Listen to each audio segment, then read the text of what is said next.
Hi guys, welcome to the day 10 of 12 days trading series. ఈ వీడియోలో మనం liquidity అంటే ఏందో మాట్లాడుకుందాం. చూడండి, లిక్విడిటీ అంటే ఎక్కడైతే బయర్స్ సెల్లర్స్ ఎక్కువ ఉంటారో అక్కడ లిక్విడిటీ ఉన్నట్టు అనమాట.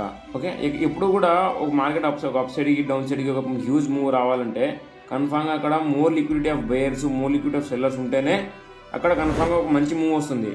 ఎక్కడైతే బయర్స్ సెల్లర్స్ కానీ లోగా ఉంటారో అక్కడ క్యాండిల్స్ కూడా ఫామ్ అవ్వనమాట. క్యాండిల్స్ ఫామ్ అవ్వకుండా చుక్కలు ఫామ్ అవుతూ ఉంటాయి. దాన్ని మనం ఈ లిక్విడిటీ అంటాం. ఎప్పుడు కూడా దాన్ని ట్రేడ్ చేయొద్దు. ఓకే, దాన్ని అవాయిడ్ చేస్తూ ఉండండి. మార్కెట్ ప్రకారంగా చూసుకుంటే మోర్ లిక్విడిటీ దేంట్లో ఉంటుందంటే ఫారెక్స్ మార్కెట్లో ఉంటుంది. దేనికంటే ఆ ఫారెక్స్ మార్కెట్లో ఎక్కువ బయర్స్ ఎక్కువ సెల్లర్స్ ఉంటారు. అలానే క్రిప్టో మార్కెట్, అలానే మన ఇండియన్ మార్కెట్. ఓకే, మన ఇండియన్ మార్కెట్లో కూడా మోస్ట్లీ ఉంటారు, కానీ కొన్ని స్టాక్స్లో మాత్రమే అక్కడ క్యాండిల్స్ కూడా సరిగ్గా ఫామ్ అవ్వనమాట. ఆ స్టాక్స్ని అవాయిడ్ చేయండి. ఇప్పుడు మనం ట్రేడ్ చేసేటప్పుడు లిక్విడిటీ ఎక్కడ ఉంటుంది అని కన్ఫర్మ్గా డౌట్ ఉంటుంది అందరికి కూడా.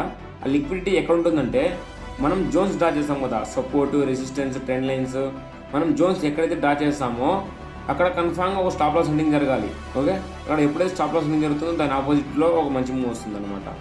ఈ సపోర్టు, రెసిస్టెన్స్, ట్రెండ్ లైన్స్ దగ్గర ఎక్కువ లిక్విడిటీ ఉంటుంది. ఇది గైస్ లిక్విడిటీ అంటే. దీని మీద నేను కంప్లీట్ పీడిఎఫ్ చేస్తున్నాను. లిక్విడిటీ అని కంప్లీట్ పీడిఎఫ్ చేస్తున్నాను. ఆ పీడిఎఫ్ కావాలంటే లిక్విడిటీ అని కమెంట్ సెక్షన్లో టైప్ చేయండి. నేను మీకు పీడిఎఫ్ సెండ్ చేస్తాను. Bye guys, take care, will meet in the next video.